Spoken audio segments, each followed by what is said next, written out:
welcome everybody. My name is Andy Calkins. This is Matt Doyle. Pleasure to be here. Are we ready? I think we're ready. Ready to start? We don't have our blue spot, but let's go for it. Okay, here we go. All right. So, you take it off? You don't have to take off your coat, your clothes, whatever you want. This is not really what it looks like for white males to be giving up control and power, but just walk with us a little bit, okay? Because we're all going to do this together. Part of next-gen change management is doing all this work in community. You are now a community, and you will feel differently about each other by the end of this hour, okay? You should. That's what we're promising you. Okay, so here's our title, Addressing the Achilles Heel of School Transformation, Why and How Your Change Management Strategies for Adults Should Reflect Your Goals and Learning Designs for Kids. That seems like such an easy statement to make. You know, well, duh, but it turns out to be possibly the hardest thing in the world to do. So I learned something this week going out to Design 39. Was anybody on that trip? Yeah, okay. Joe, the principal, you know, he's like 85% visionary and executor and 15% pissed off, you know, and he wasn't afraid to show it, you know, he was just like pissed off, and he wants to make a change, and he's going to do it, God damn it. And so this is supposedly a K12 salon. That feels a little bit 19th century. So we've renamed it K12 Coffee House for doing right by kids and other kick-butt transformational ideas. That's right. Are you with us? Yeah? Okay. So we're going to start with just a little bit of context to bring you to where Matt and I are in this work. Then Matt's going to do a little storytelling from Vista Unified. Possibly with some help from other Vista Unified people who are in the room. Thank you very much for joining us. We're then going to destroy the current room setup. Yes. We have license from the organizers to do that, so long as we put it back together. We put it all back. We leave it cleaner than we found it. And so we're going to break up into small groups, look around the room and see who you recognize or don't, but you want to be in a small group with. You're going to find each other, and then you're going to be doing some change management work to help us drive this forward, right? We're all in this together. We are enlisting you in the work. So here's the context. NGLC's Tetra strategy. I don't know if we're going to keep on calling it that, but you know, the tetrahedron is kind of a cool object. It's the only object out there that is fewer than 6 sides, right? It only has fewer than 5 sides. It has 4 sides. At any rate, never mind. So what we have learned from our 8 years, I direct a thing called Next Gen Learning Challenges, and for 8 years we've been catalyzing schools that exemplify the principles of Next Gen Learning. Here's one of them calling me right now. Oh, hello. Let's just turn that down. Why is it? It should be on silent, but it's not. It's a very insistent grantee calling me. Okay. That's okay. No, it's Bill Ricca. I know who that is, like Mass Power or something or other. Anyways, we've learned some core lessons from all of them. Everything that you hear coming out of this mouth is actually only kind of barely engaging with my brain. It's mostly the words and perspectives of our educators who are creating these kinds of schools. Many of you have been to those schools. You know, Summit made its turn with a grant from us. So did Valor in Nashville, locally Thrive and E3. They're all over the country, districts as well as charters. The first dimension that they say is so important is redefining success. That is the jet fuel that enlists everyone in the work and makes it not so relentlessly tactical and operational. You know, this is values-based communicating and engagement. You want to like get everybody agreeing about how you're defining the new North Star that you want to bring your kids to so that they're ready for the 21st century, right? And we'll come back to the My Ways research that we did to help flesh that out. The second foundational idea is great, if you've committed to that new North Star, do you actually understand the profound implications for your learning design and your school model? Because they are profound. You just are not going to get there by trying to squeeze, new wine into the old bottle of your traditional school format and your traditional roles for teachers and kids.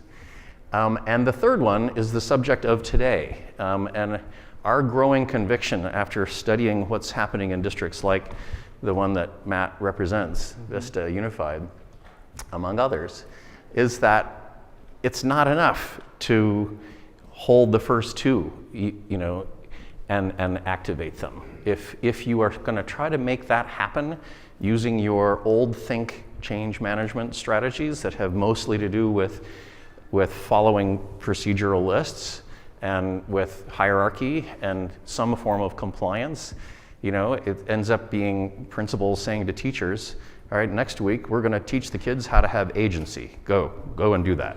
It's just not going to end well for anybody. And so this project, the innodoption project, is coining new words and building a new discipline around what it looks like when your conviction extends so far that the change processes themselves reflect the goals and the attributes of your learning model and your vision for kids, right? So the adults are all experiencing the same sort of agency-driven culture that is the one that you're holding out for kids. That also sounds kind of easy to say, but it's the most difficult thing in the world. All three of those then sit on a base of community enlistment that Matt is going to speak to. Yeah, thanks, Andy. So when we think about change, and in most school districts, change kind of involves adopting a new computer program or changing some master schedules. But the change that My Ways is recommending is change completely in the way we think about delivering education, shifting from kind of teacher-centered to learner-centered, shifting from what do I need to do to get an A to how do I prepare kids to actually get a job. And college might be part of that pathway. It may not be part of that pathway, or it might be interrupted sometime in that pathway. And so engaging the community in a meaningful way is a hard thing to do because, first of all, parents typically at the middle and high school level aren't engaged, and district office and board members don't seem to want to talk about the day in, day out work. They just want to talk about the governance elements of it. And so what we do with the community engagement is create compelling reasons for us to talk about change and what does change look like.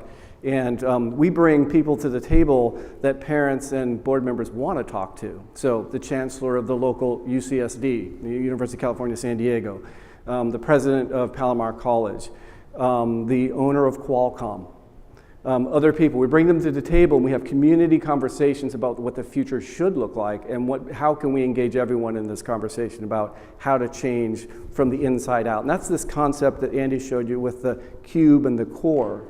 And ultimately what that ends up being is shifting our culture, shifting the culture of how we have conversations and how we engage parents and students in the conversation. I'll tell you a really quick story and then I'll draw it back to the cube and the core.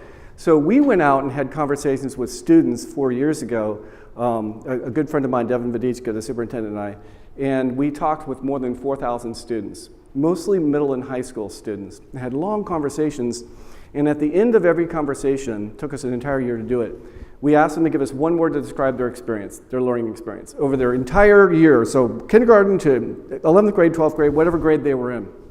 And then we took all those words, there were many of them, many pages of words, and I put it into this program called Wordle. You guys probably know those types of programs.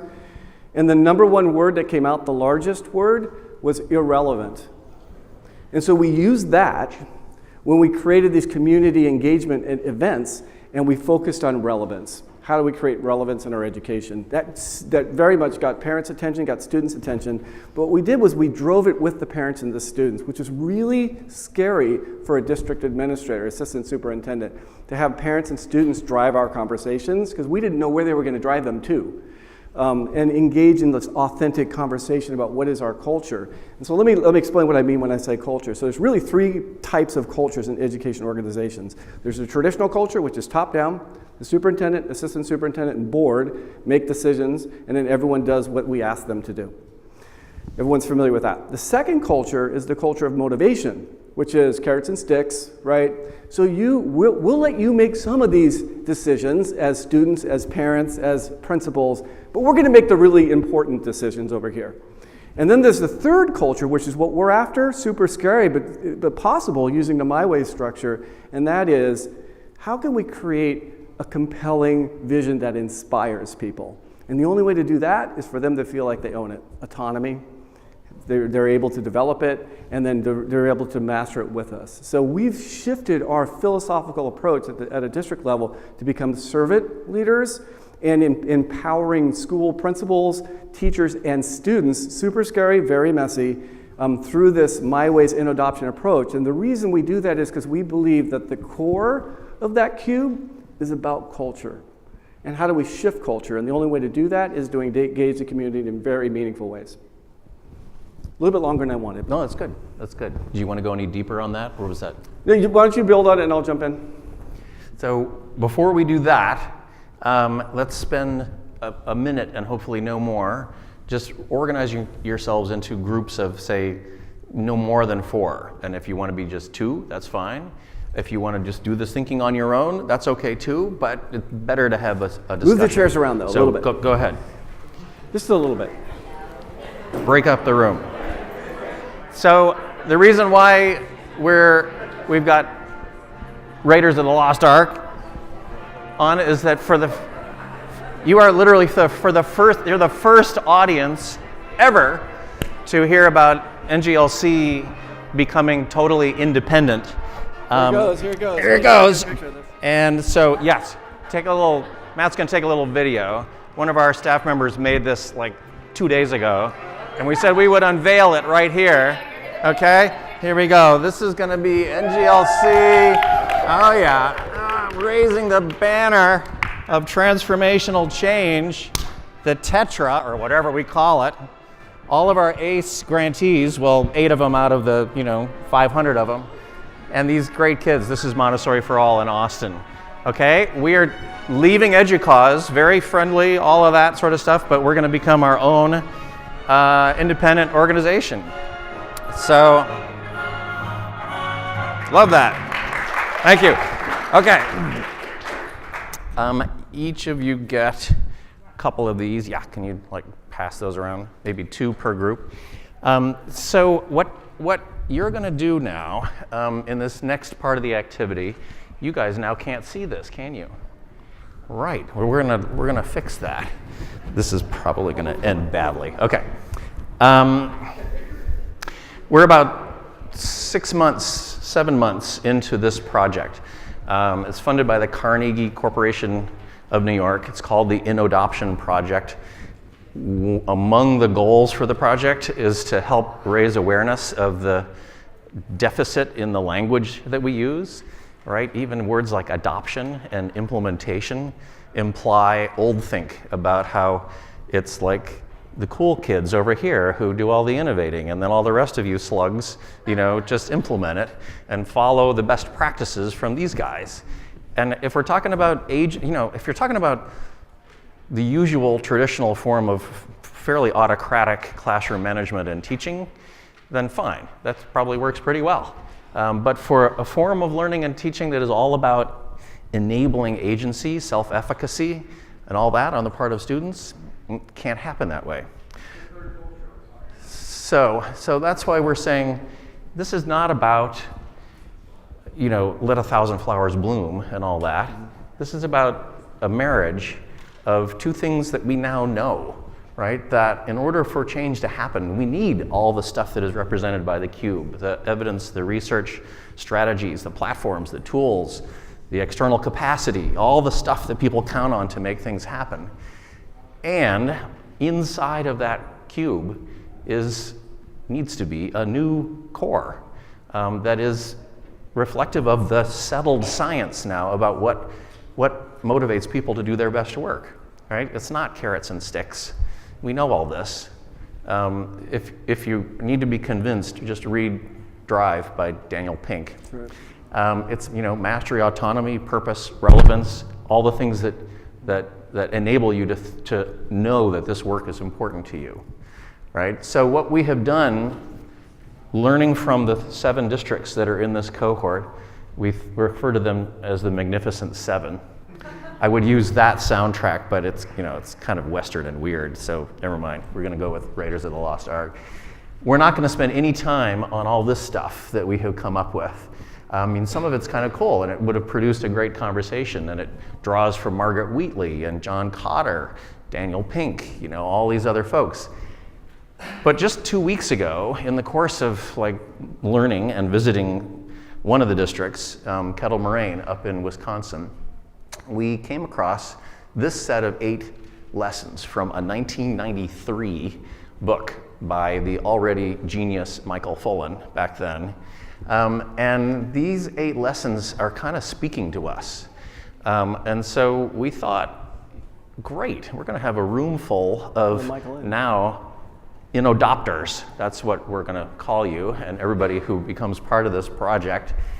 And we're going to invite you to take these 8, look at them in your group, quickly land on one that feels especially challenging to you, either because you're not sure you agree with the premise, which is totally fine, or because you're not quite sure how it works, you know, what it looks like in practice. And then we're going to have you talk for 8 to 10 minutes yourselves, just kind of pull it apart, speak to everybody's own personal experience in either doing something like this or what you imagine it would look like if you did do it. And then after 8 to 10 minutes of small group discussion, we'll just surface what happened in all those conversations and have a conversation across the room. Andy, let me demonstrate just quickly, 30 seconds, so you know what we're talking about. So I'll do an example. I would choose number 8 on it, and an example of us as a school district is, again, I mentioned before, 3 types of culture. Previously, we lived in culture number 1, which was top-down culture, traditional culture. And so for us, number 8 is a tough walk on the wild side in terms of, you know, letting others be change agents and making decisions, really important decisions for our school district. So we wrestled with that for a number of years. I mentioned the story about relevance and irrelevance, and we chose to dive into this idea of how do we create the conditions for everyone in our organization to feel like they can be part of change and they can make decisions, and how does that change our role at a district office level? So those are like some conversations we would like you to have as you go into this activity. Everybody ready? Any questions about what we're asking you to do? If after 3 minutes you still haven't landed on one, consider just splitting yourselves up into like pairs, okay? So you can actually go deep. I mean, just whatever you need to do, make it work. All right, go. So let's make it a conversation. So Who wants to go first? Yeah, who wants to go first? Yeah, we had some pretty extensive conversation related to change being a journey and not a blueprint, and rather true change can occur in the current, I guess some would say, antiquated model that currently exists in K12 systems, and rather there are some other models out there that have been more successful at those kinds of cultural changes. And what are those models, and how are they scalable? Are they things that we can see implemented in schools across the country? But lots of conversation around change and the environment that will be necessary for change to occur. Yep. I always call that the conditions for change, setting the conditions for change.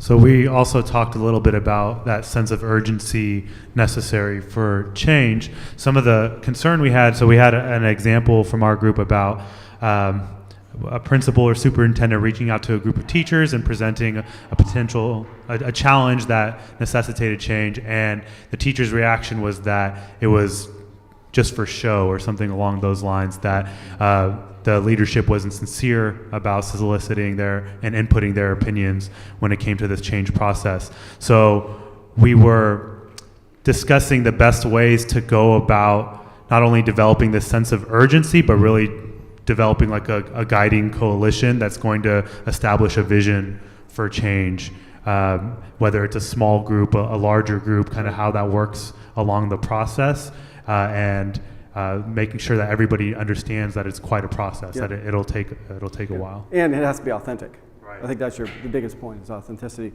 And I talked about the 3 types of culture, and that's you're kind of giving an example of the middle culture, which is motivate people, but it's not inspiring because it's not authentic.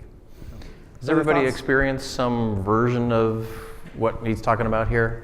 I mean, that sort of goes to number 8 with a bit of number 5 in it, right? And that balance between trying to help everyone feel like they're part of the work and part of the pilot and co-developing and co-owning, but not having it turn into utter disaggregated chaos. Yeah. We got stuck real well at number 1. We're part of the incubator this year, and we're transitioning into a more traditional model to problem-based learning. The aha moment was let the students decide the driving question. We were coming in with, okay, here's a very important question. Let the students design the question. So we have AI, we got robots. We come in with a question about healthcare disparities. But the aha moment is if you let the students ask the question, you're going to get a lot more engagement, a lot more buy-in from the students. The second thing is let the students design the classroom. So we clean out a room, make a maker space out of it, the traditional desk or sitting in rows as teachers would do. But the aha moment is let the students design the classroom, whether it bean bags or hammocks or whatever it is they want to design the classroom. And again, a lot more engagement when that happens. Excellent. How about over here, Carlsbad? I'm calling you out. Woo! All right. How we doing? Good. Glad to hear. So we were talking about number 1 and then touched a bit on number 8. And we sort of went to, Michael Fullen's got another article that he wrote where he basically was talking about intrinsic motivation is across the organization is the essential element. And so when you think about, we have a lot of measurements in schools that we judge schools by, most of which are a bunch of BS, right? So like that, what we felt like is a measure that we could rely on better is, or are the colleagues in which we're working with intrinsically motivated to improve? And then as an educational team at a school setting or at a district, are the students that we're working with intrinsically motivated to succeed? So by measuring that, we could do a better job of knowing if the change that we're looking to create is actually happening the way we want to create it. Yeah. And actually, we've heard it from you said 3 different models. Yep. I've seen there it. might be more. Yeah. I just saw the similar thing, but just 2, with one being like an accountability model, like standard-based testing. I know, don't look at me. Not much intrinsic accountability models is about hierarchy and power. Yep. The output of that is always going to be compliance. Then there's a learning model, which is partnerships and collaboration. The output of that is risk-taking and curiosity. And we shouldn't be upset when teachers or students are not intrinsically motivated by slamming on an accountability model, because that doesn't output risk-taking and curiosity. Yep. Fantastic. So if Robert over here, they hit on authentic student voice as a way to help build that intrinsic motivation.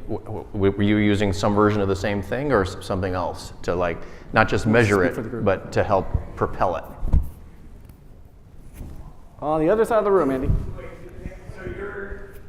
Oh, yeah, wait. Go ahead. Do we have 2 mics, 2 handheld mics? We have 1 for now, so. We could. Can you ask that one more time? So, you spoke to how you know and how you measure whether the motivation is intrinsic or extrinsic, right? And so we just heard from Robert that they lit on student voice, authentically defining, right, what was important to them as the thing that would lead to some form of intrinsic motivation. Is that what you used or something different? So we use a lot of perception data as in alignment with some of the other data that we have, like demographic data and attendance data, to try to figure out like whether or not that students are feeling empowered in our school. Similar with perception data with staff. But I think the most powerful thing that we see is not so much data but evidence of it. So we think about like what do our leadership meetings look like, what do our staff meetings look like, what do our classrooms look like, is like a great example. The way that students talk about learning, the way that learning experiences are designed, all of those things are evidence of intrinsically motivated humans. So I think between perception data and evidence of being there on campus, that's how we measure the success of that. Okay. And interestingly, in that article you referenced, Fullen has a term for that. He calls it walking the talk. So what does it look like when you're walking into classrooms? In the back. Yeah, we talked about number 4, and what we talked about, we had a great discussion, but what we talked about is, while we all know that the 3 or 5 year strategic plan is dead, and that it's more about, with visioning and strategic planning, it's an iterative, agile, developed thing, both of them. Still in practice, it's really challenging because people want a strategic plan. Structure, and right. they want the solution, the vision. And without it, there's this kind of ongoing, call it churn, because people aren't comfortable in a larger organization with this idea that we're all developing it as we go. So that's a really good one. We liked it. And if I might, I got approval for this. We edited 2 of the words in number 4. Wait, Michael Fullen, will you come down from the back of the room? Yeah, so Michael, if it's okay, we'd like to change, if you look at number 4, vision and strategic planning come during instead of later. And then We talked about that at lunch. We did. Or instead before of this session. shared interest, communities of shared interest, we talked about communities of shared intent. That's great. Many Yes. different interests. That's great. but Nicely done. Yeah. It's so funny. Great. We talked about the same thing earlier today. Yeah. Nice. Thank you. Who else would like to share? This does date back to 1993, and Fullen's done a lot of writing since then, including his newest book is called Nuance? Nuance. what you His said? newest book is Nuance, brand new. Yeah. Anyone else? Thoughts? Vista. All right. Who wants to talk? All right. Take it away, Jaffe. So in looking at all of these, each one of them has its own. Can you hear me out there? When I use a mic, I start to yell, people back off. When in each of these, it's the right word. It's always been the right word. The challenge in it is each one of them has its own issues and challenges. And if you get handed this to a teacher, even the grumpiest of teachers, and they look at it, they agree with it. But when they're told that they have to change something, you just ruin that whole Maslow hierarchy needs thing, you ruin the safety, all that, and it breaks down. So the challenge in leadership we're talking about is how do you stay true to each part, understanding that it's going to go like this along the way, Right. and how do you lead without fear? And that really is the challenge. I have children of my own. They come home every day. Why have we learned this? It's ridiculous. In my previous employment over at Torrey Pines, 20% of the students said they weren't connected to an adult on campus. That's 570 kids every single year, and that's the best possible resources you can possibly have. What about the environments where those kids don't have those resources? So we have to make this change. That's what Yeah. Awesome. Thank you. Leading without fear, Steve. and I'll do a +1 on that, but with vulnerability, right? Those of you who've read some Bren Brown, you appreciate how important that is for leaders to demonstrate. This is sort of all part of Matt's philosophy in Vista, which is sometimes a hard thing for leaders to accept, but you know, some percentage of the time they have to do less, enable more, admit mistakes, you know, and embrace the messiness. I have a really funny story. It'll take 2 minutes, but I think you'll appreciate it. So I went to San Diego State. That's where I went to college. And I went in as a music major. Violinist, by the way, by training. So I went in, and I thought it was all that, 18 years old, right? I thought it was all that. One searching for a star when I was 14. So I went in, and in the first 3 months of my music career at the university, my professor of violin fought with me every time. Because I'd go in and play it, and I thought I was nailing it. And he kept telling me, no, you don't have it right. It's too heavy. And so I go home and say, okay, all right, I'll practice more and I'll figure it out. It's too heavy, 3 months. And then at the end, he got exasperated and said, look, would you back off on the bow?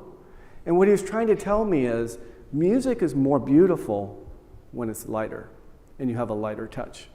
And when you think of innodoption and this shift, administrators are more effective when they have a much lighter touch. And so I've learned that forever. It's a great story to help us think about it. Notice how it's the Vista people who are leading the applause on that one. They're the beneficiaries of Mr. Lighter Touch over here. Yeah. Okay, back there. Here. I'm actually not in the school district, but I have the privilege to work with the local school district. And what's really striking me about learning about this is that like 6 years ago, I was at a startup edu weekend, and one of the local, it was like I think the head board of directors of one of the local schools was talking about change management, and he literally flat out just said, "They don't comply, fire." And I'm like, "Whoa, that was pretty harsh." So I just really admire the effort, because I've also witnessed it from the district level, the effort and the creativity and the diplomacy that's required to achieve this. That I just wanted to It's heavy. I wanted to point out one other thing. As I went around, I heard one seems to be the number one. When we think of the 8 elements that Folan wrote down, one seems to be the number one, and then the number 2 in the room seems to be 8. And there seems to be a connection between 1 and 8, right? So control and then lack of control, and let other people come up with great ideas. In our school district, we struggled with that too. And the solution we came up with that seemed to work for us, although it's still a messy pathway, was the meet in the middle. And there's a great book out. If you haven't read it, you should read it. It's super short. You can read it in a weekend very easily. It's called Simple Rules. If you haven't read it, it's a great book. And it talks about this idea that transformation can happen, but it has to happen within a scaffold of some structure that we all agree to, some simple rules that we all agree to. And so our transformation in our school district, again, about 22,000 students, 29 schools, we agreed to this, 3 simple rules. And then the schools are going to redefine themselves and their identity, and I'm going to work as a change agent at the district level. But we all agreed that rule number 1 is we're going to build your capacity, but everyone has to adopt a personal learning mindset. And what does that look like? The other rule is every school has to have a structure or a learning engine. What that engine ends up being, we're happy with what it will support you. And then finally, you need to have some essential elements so pedagogical shifts can occur. And what do those essential elements look like? So I just wanted to illustrate that you can do 1 and 8 at the same time, but you have to agree upon a structure or a set of simple rules. And then last thing for me, I see that we're almost running out of time. I wanted to just point out that these quotes are from 1993, Michael Folan. His latest book is Nuance. I highly recommend it. It's, again, a fairly simple read. It's not a thick book. And what he would say now, if you were writing this up, and you'll read it in his book, Nuance, is use the group to change the group. And so he actually connects 1 and 8 together and says you still have to have a structure, but you got to use the group to make changes. So, Andy? I want to invite this group right here. When I dropped in on you, you were having this really interesting conversation about what happens when you ask people what they want. And we're going back to the faster horse response from a century ago. We talked a lot about number 1 as well, but in the context that you were just talking about, we were thinking if you were to ask someone what they wanted long ago, they would say a faster horse because they don't know about a car. So if you're going through this process, how do you figure out the right question to ask that's getting at the heart of what you're going for? That's not kind of a surface level answer. So the question isn't, what kind of a horse do you want? It's how do you want to get from place to place? If they say fast, then maybe you can scrap some metal together and now we call it a car. Yep. But so how do you figure out what's the right question to ask that gets to the heart of what you will ultimately think is a durable goal or a durable value? Bravo, nicely done. Yep. Great. All right. So we're about ready to wrap up, and we need to ask you to start putting the chairs back, but don't do that. Don't do that quite yet. You know, what happens when an organization, you know, strikes out on its own and becomes its own thing? Yeah. They do swag, right? So those of you who would like, come on up here and help yourself to an NGLC mood pen. Changes colors. Nice. And tells you like all about your mood as you're Thanks writing. for coming. These like cell phone holders Simple rules up here, very and cool. And then Michael Fullen's book is called and Nuance. all this literature about how you can find out really more about this. Thank you, everybody. Really appreciate it. Put your chairs back.